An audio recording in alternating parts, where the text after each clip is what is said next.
Latitude Media, podcast at the frontier of climate technology. I'm Shail Khan, and this is Catalyst.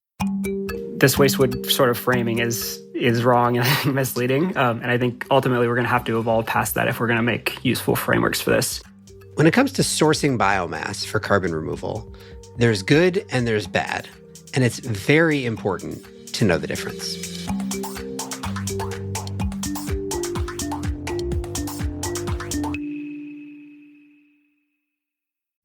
Let's face it, environmental news is often very depressing. That's why we focus on solutions on this podcast.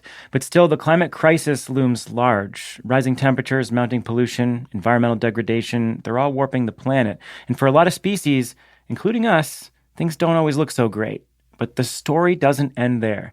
Every Friday, Living Planet, a show from Deutsche Welle, takes you behind the headlines to figure out what's happening and how we'll get through it.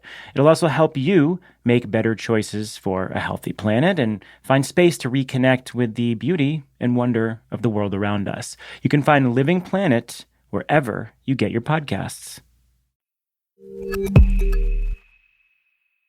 I'm Shail Khan. I invest in revolutionary climate technologies at Energy Impact Partners. Welcome. So biomass is potentially a pretty incredible resource for carbon removal. You're, I'm sure, familiar with direct air capture, where we build big engineered machines to suck CO2 out of the atmosphere. But why not let photosynthesis do the work for us? Plants, of course, already uptake a truly incredible amount of CO2 globally. And so instead of letting them die and decompose and re-release the CO2 into the atmosphere, why don't we just lock that CO2 away and keep it out of the atmosphere? It's undoubtedly cheaper, and it could be super scalable, just given the amount of photosynthesis that takes place already in the world. But of course, the biomass itself is the rub. It's inherently limited in supply, though bigger than you might think. And of course, there are other uses for it. You can also turn it into aviation fuel. You can make it into bioplastics. You can turn it into animal feed, et cetera, et cetera. And also, the news is littered with stories of poor biomass sourcing practices leading to all sorts of problems, ranging from bunk carbon claims to negative environmental effects to impacts on local populations. I am, to be honest, worried about this. I'm excited about all the innovation that I see in biomass CDR and in sustainable aviation fuel and all these other things, but I do worry about what happens when this really starts to scale. So if you are thinking about using biomass for something novel, the question is how to do it right. And that's the topic of a paper that was recently published by our guest today, Dr. Bodhi Cabillo, who is a senior forest scientist at Carbon Direct. Bodhi's paper is a literal guide for sustainable biomass sourcing. So let's talk through it. Here's Bodhi. Bodhi, welcome. Thanks a lot. Happy to be here, Shail. Let's talk about the right way and the wrong way to source biomass, specifically for biomass-based carbon removal. Maybe starting with the quick definition there. I think a lot of folks who listen will be at least somewhat familiar with the concept of using biomass for carbon removal. But give a quick refresher on like what that entails, what that umbrella term includes. And then I also want to talk about like what is similar and dissimilar about sourcing biomass for that purpose versus other purposes. Yeah, for sure. I'll jump into the first one just to start. So this all starts with plants, right? Plants are incredibly good at sucking CO2 out of the atmosphere. If you look at like a global scale, actually, plants photosynthesize about 400 gigatons of CO2 every year. And that actually shows up in like our CO2 readings. If you look at like the CO2 curve for the world, the Keeling curve that's measured at Mauna Loa Observatory, you have these like spikes that are seasonal spikes because the northern hemisphere is sucking so much CO2 out of the atmosphere. The challenge is that most of that CO2 is then lost back to the atmosphere through respiration, through animals eating plants, us eating plants. Some of it's harvested, so we manage a lot of forests for paper and wood products and things like that. And a lot of that actually ends up back in the atmosphere as well. So the basic idea with biomass-based CDR is just to capture some of that carbon that's being re-released back to the atmosphere from plants. And there's like a wide range of different engineering solutions to this. So like the simplest is you just take some plant matter, you take some biomass, you put it into a clay pit and you bury it and it stays there for centuries. That's wood vaulting or biomass burial. The complexity goes up from there to like making biochar, which is pyrolytic combustion of biomass that then stabilizes some of the biomass in a recalcitrant form that's basically like charcoal. To even more complicated, where say you're doing like a Fischer-Tropsch process and you're producing a liquid fuel, and then you're capturing the CO2 from that process and storing it in a geologic reservoir. So there's a lot of different pathways, and like you alluded to, the real trick is figuring out where the heck the biomass is coming from and what the implications of the biomass sourcing are. Right. And yeah, that last category, the like Fischer-Tropsch process plus carbon capture, that's BECCS, bioenergy plus CCS, and there's even some other subcategories. But as you said, the point here is like all the common thread for all of those forms of biomass-based CDR is that they need biomass. And so when you're in that world, you enter the thorny realm of sustainable biomass sourcing.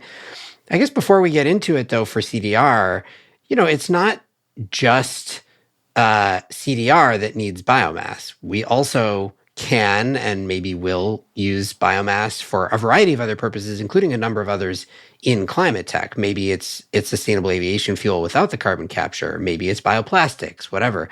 As we talk about sort of sustainable biomass sourcing, do you think that the principles here apply no matter what you're sourcing the biomass for? Or are there some that are unique to using the biomass for carbon removal? Yeah, I think this question gets it.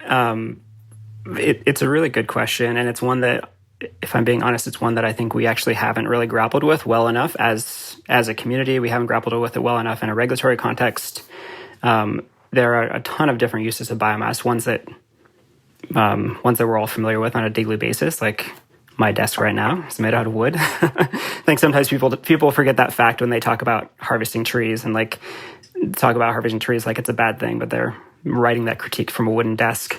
But like if you look at all of the different plans for using biomass, if you look at the potential bioeconomy is what we call it in, say, 2050, there's a huge mismatch between the supply and demand there of biomass and biomass uses. And that mismatch is, based on the best estimates that I've seen, that mismatch is something on the order of like 11 to 16x.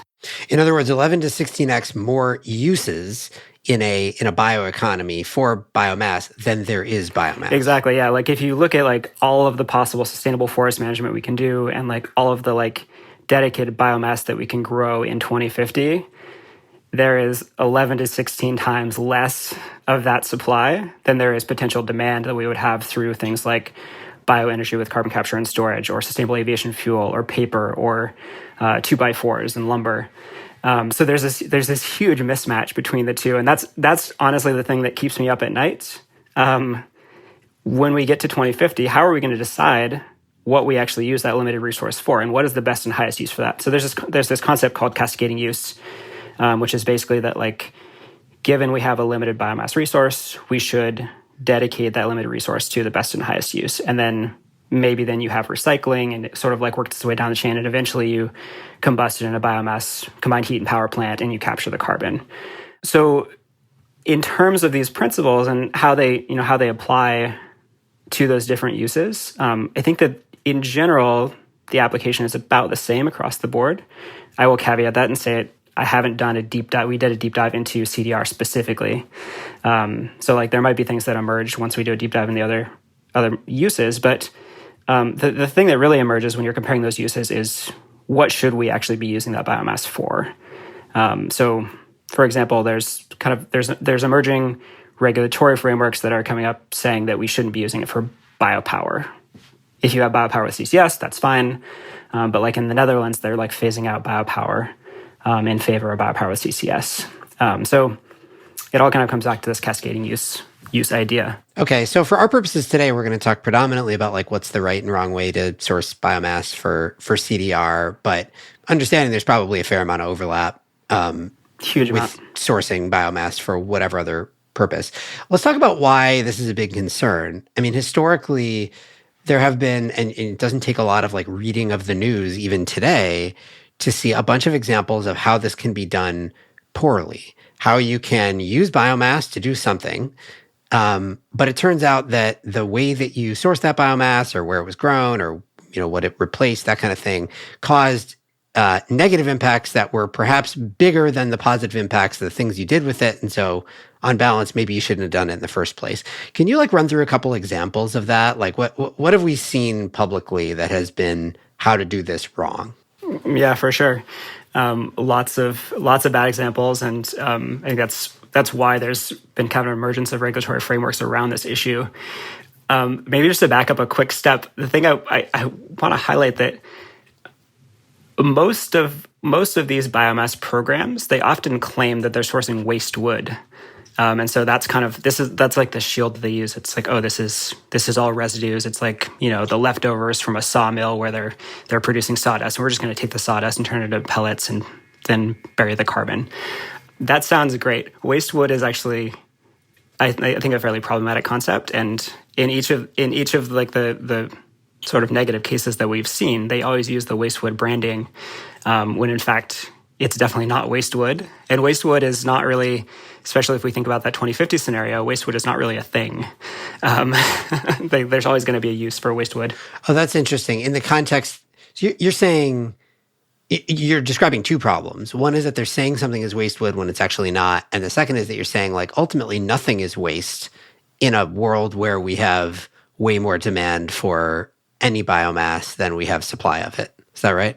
Yeah, exactly. I mean, I think the kind of quintessential example of waste is, like a burn pile in the forest. And arguably, yes, that is waste material right now. But if you live in a world of 11 to 16x supply-demand imbalance, then you're going to have a lot of different uses. And honestly, we're actually starting to see that today where you have biomass-based CDR projects that are competing with, let's see, I was talking to somebody recently that they were saying they were trying to source logs that was this kind of example where there's just a pile of logs in the forest and it's assumed that it's just going to decay there or they're going to burn it in a burn pile. And they actually were running into a problem where they realized that somebody else wanted to source it for pallets. And I thought that was a perfect encapsulation where, we assume that it's waste wood, we assume it's going to be burned to the atmosphere, and that makes the carbon accounting super easy. But that assumption is flawed even today and will become even more flawed into the future. So yeah, this waste wood sort of framing is wrong and misleading. And I think ultimately we're going to have to evolve past that if we're going to make useful frameworks for this. But getting back to your question about examples, there are definitely some good ones. I think the most recent that comes to mind is the biggest pellet producer. I think it's the biggest pellet producer in the world. Is Inviva. And they're based out of the Southeast U.S. And they're actually going bankrupt right now, or at least it seems like they're going to go bankrupt. And that's partially because they claim that they're using waste wood, but the reality of pelletization is that you need really high quality material actually to produce the pellets.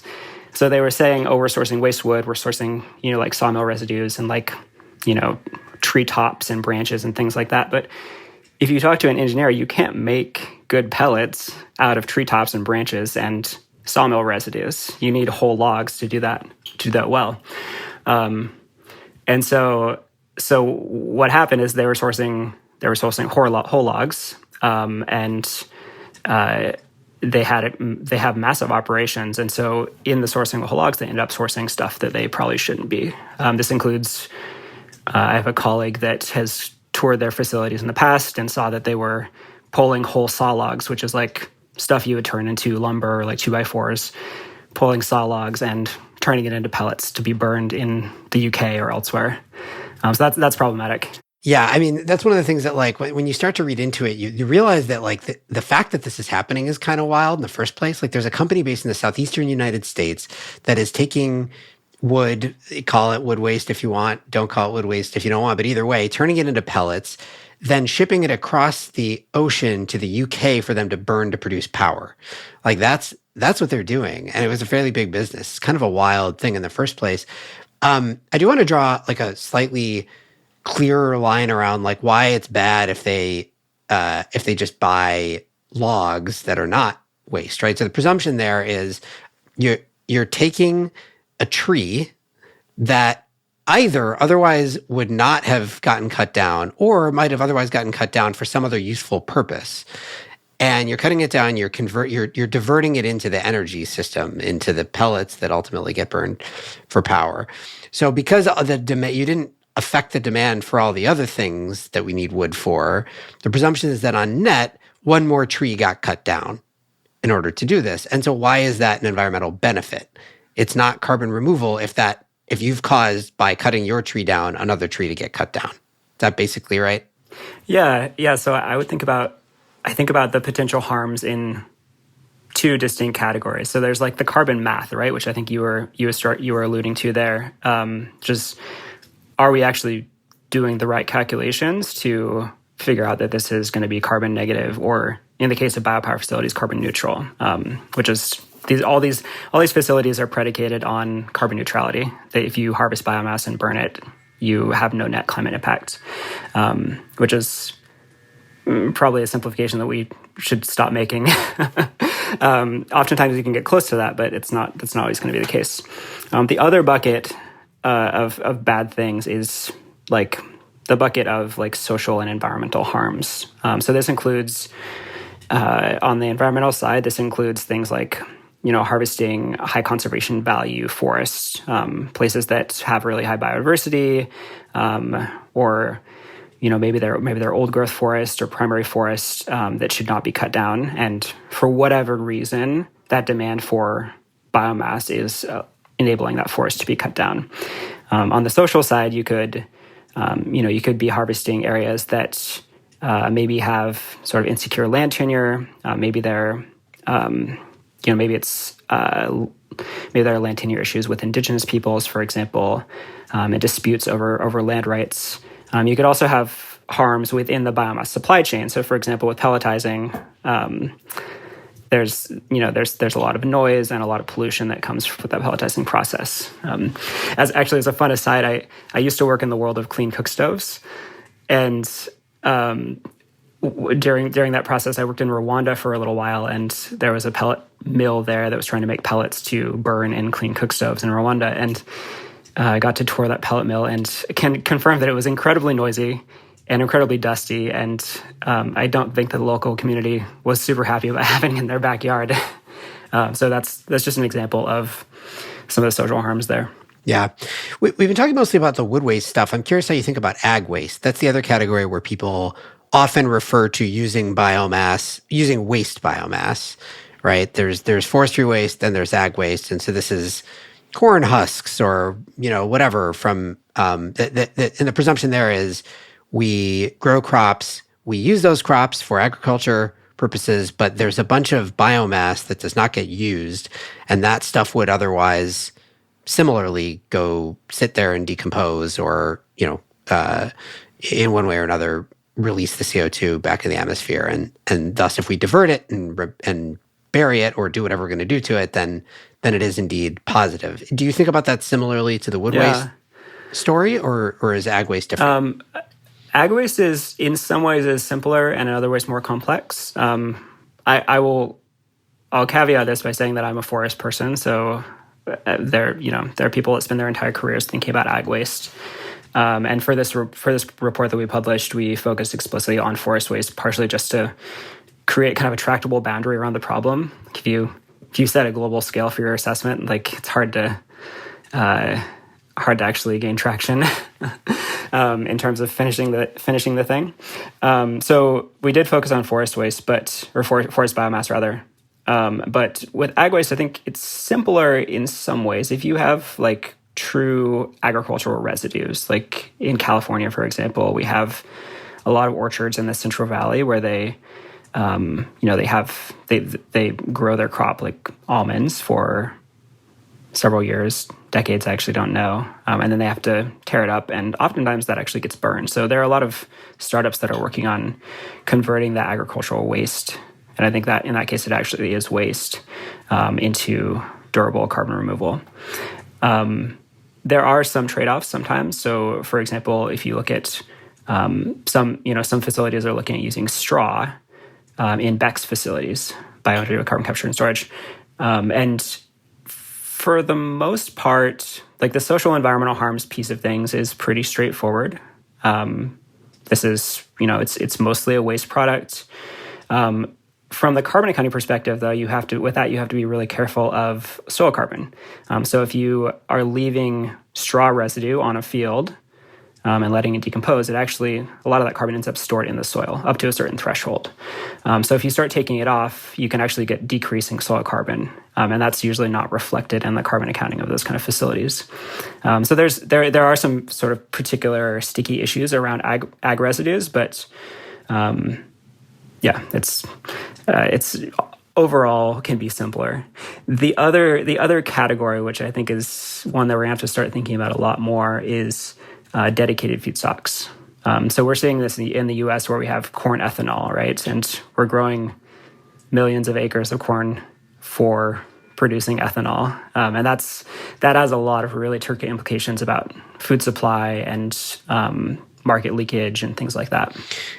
Yeah, can you go into, I think a lot of people know the ethanol story, but not everybody. Like, can you just spend 30 seconds on that one? Like, what we ended up with ethanol, corn ethanol, in the U.S. thanks to policy largely, but now the result is that like an enormous amount of the corn that we grow in the United States goes toward the production of ethanol, when presumably otherwise either that land would be used for something else or it would be corn that would be used for food. So that's basically the concern that has emerged, and it's a big part of what we're trying to avoid if we're going to scale up biomass use for CDR, right? Well, and the other thing to be aware of there is that there's actually a lot of energy that goes into the production of that corn. So you're producing corn, you're not actually harvesting the cellulosic part of the corn. You're leaving that, presumably they leave it to decay and plow it into the fields. So you're just harvesting the corn, and there's a lot of fertilizer. There's a lot of mechanical input. So if you look at the carbon balance of that, it's okay, but it's certainly not great. It gets better if you add CCS to those operations, where you're capturing the mostly pure stream of CO2 that's coming off of a corn ethanol facility. But just based on the carbon balance alone, it's not really a great deal. But it turns out that it's easier to make ethanol out of corn than it is out of cellulosic feedstocks like wood and corn stover. So I think that's kind of a lot of the most exciting startups right now are focusing on cellulosic feedstocks, and that's really the future of biomass solutions, I think.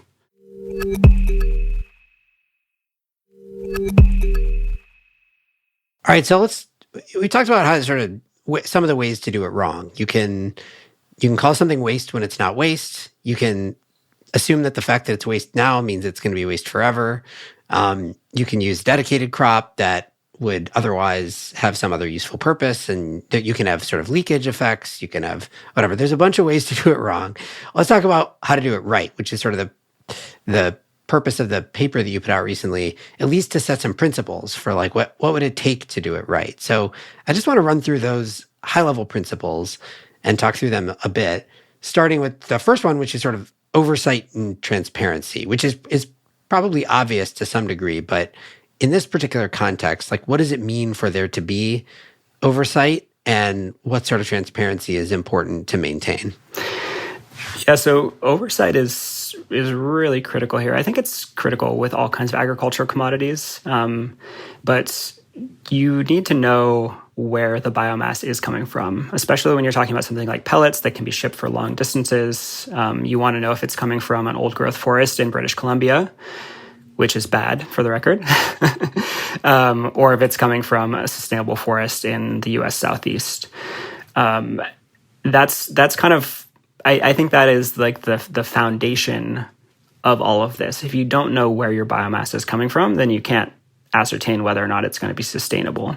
And unfortunately, right now, this is actually pretty hard. We have these kind of crude oversight frameworks, supply chain transparency efforts that they look at sort of the sourcing area. So you know roughly like, okay, we got the biomass from this pellet mill, and this is the woodshed for this pellet mill. But they don't actually trace it down to the forest, so you actually know that biomass is coming from a sustainable forest. And this is where it's important to have two things. So it's really important to have full chain of custody, which is going to be increasingly common, partially because of EU regulations that are coming online in a couple of years. The EU deforestation regulation is going to be probably kind of a game changer. We'll see how much the global effect is, but that'll force at least products that are coming into the EU to have full chain of custody tracking all the way back to the source, all the way back to the forest that they come from. The other thing is having forest management certification. So basically that means that somebody from the Forest Stewardship Council that's been around since 93 and is a pretty excellent nonprofit organization, they actually go into the forest where the wood is coming from, and they make sure that it is achieving a certain set of outcomes that are sustainable. So those two things, having the supply chain transparency, chain of custody, and then having the actual on-the-ground forest management certification is kind of the gold standard. I kind of think of this as being sort of similar to battery minerals, right? Like if you're gonna buy cobalt to put in a battery, probably you need the same set of things. It's a different process of getting full chain of custody for cobalt from wood waste or whatever, but it's a common thread across a number of areas within the energy transition where you need this stuff if you're going to do a thing.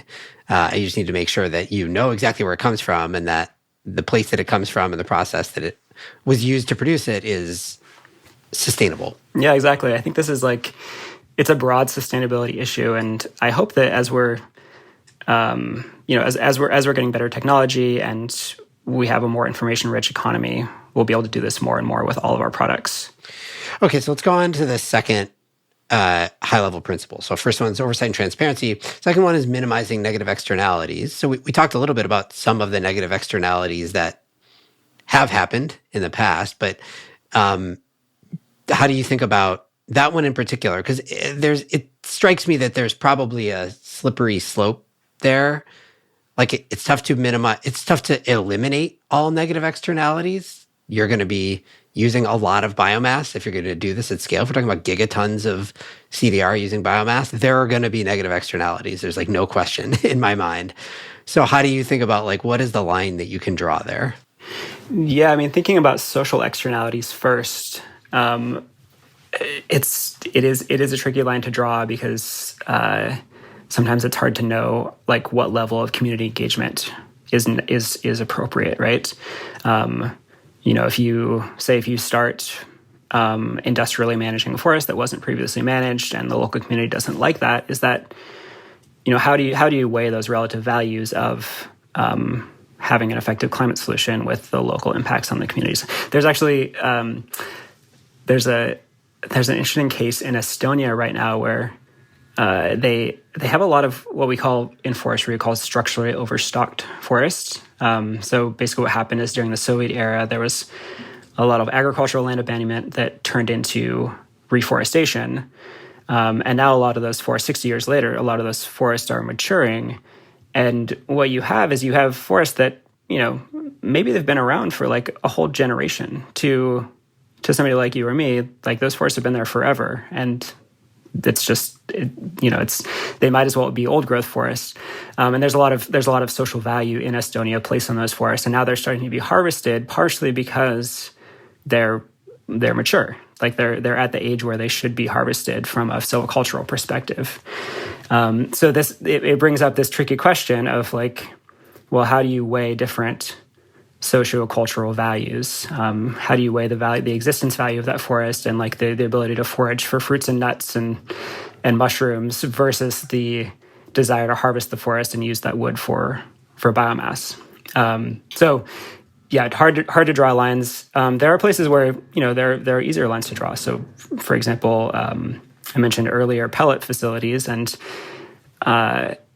where you site those is going to be critical in terms of the impacts on communities, and how you engage local communities is really critical. So I have a bunch of great colleagues at Carbon Direct that are specialized in environmental justice and community engagement, and it's really, really critical to make sure that you're actually engaging the local community in the process of siting those kind of facilities. And that's true across the CDR world. If you're talking about a pelletization facility, or you're talking about a direct air capture facility. So there's a whole range of potential social impacts and definitely ways to navigate those, but maybe not a lot of clear lines. I like often to remind people there is no free lunch in decarbonization. the scale at which we're going to need to do a lot of things is inherently going to cause some side effects. And so it's always with these things, it's a matter of figuring out like what is acceptable and what is not, and what is the cost of doing a thing versus what is the societal cost of not doing the thing. Again, not to like bring it back to battery minerals, but it's another perfect example of the exact same thing, right? If we're going to produce enough batteries to electrify the entire passenger vehicle fleet in the world, we are going to mine a lot more minerals. There's no way we're not. And new mines have a bunch of cascading ramifications. And so similarly here, you just, I think it's the right principle to say you need to minimize negative externalities, and there's not going to be a perfect line over which you cannot cross in every case, but clear visibility into what those negative externalities are, and then decisions can get made either through regulatory means or by the market, at least with good information and visibility. Yeah, that's exactly right.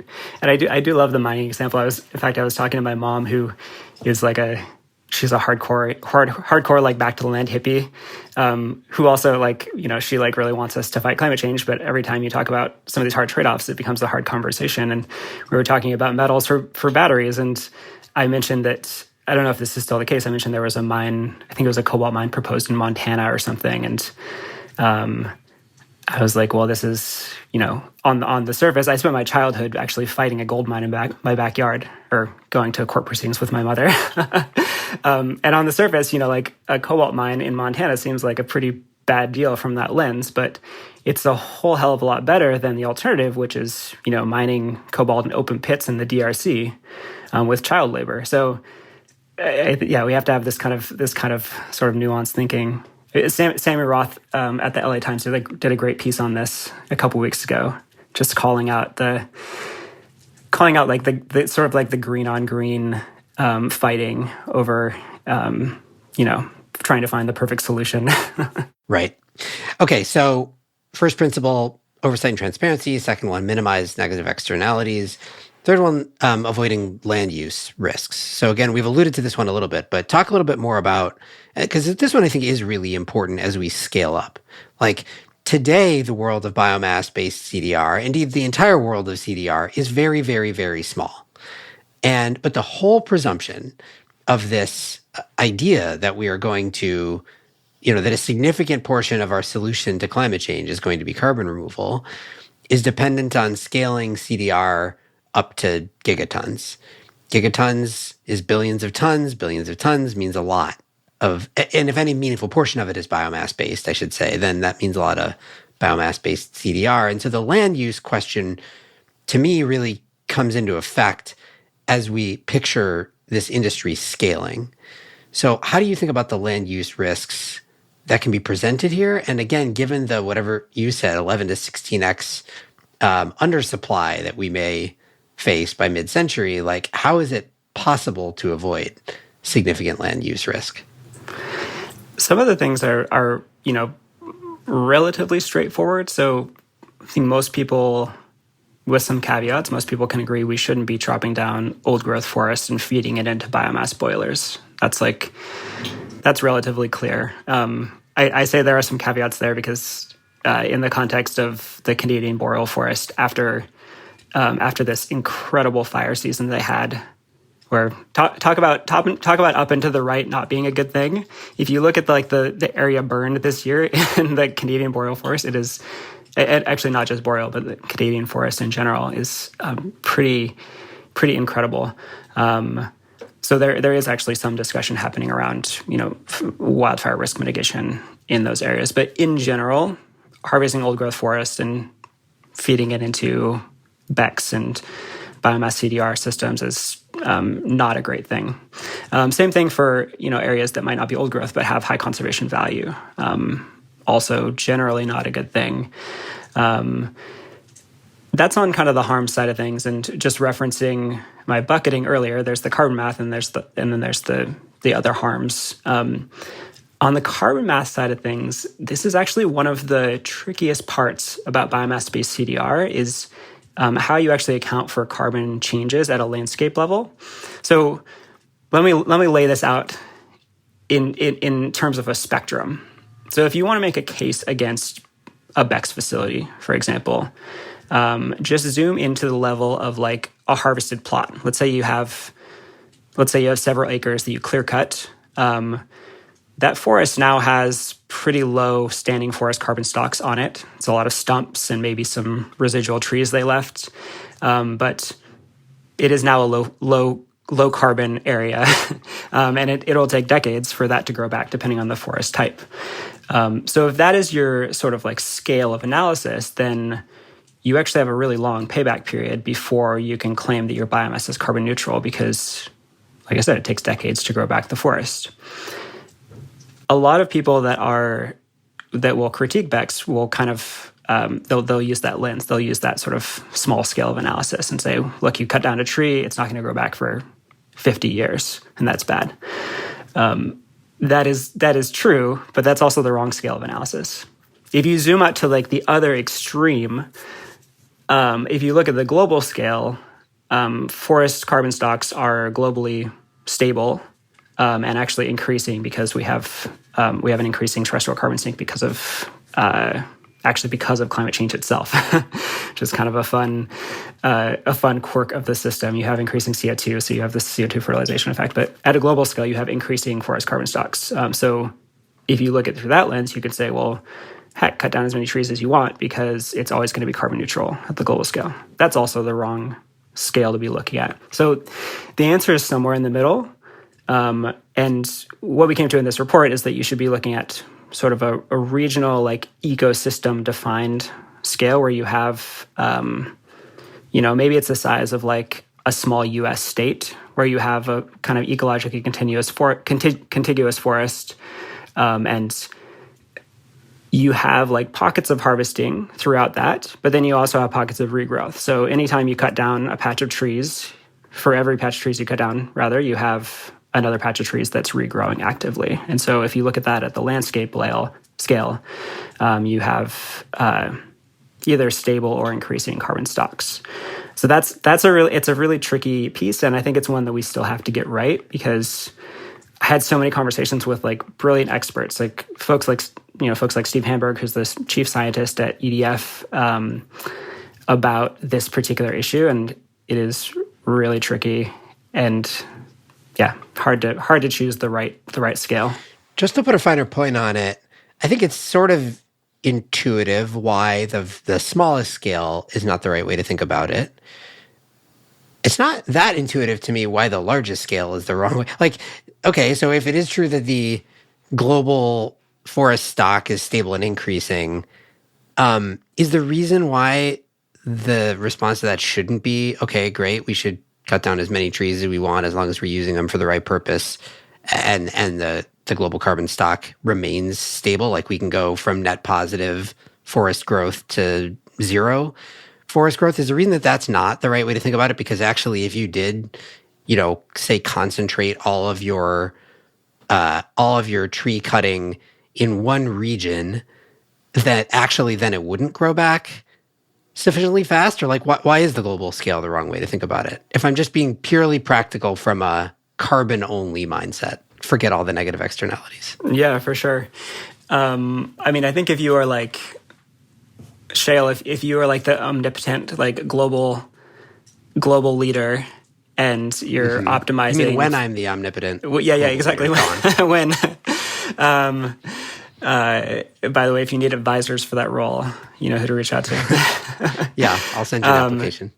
If that were the case and like you were optimizing at a global scale, you could maybe make a case for that. But I think that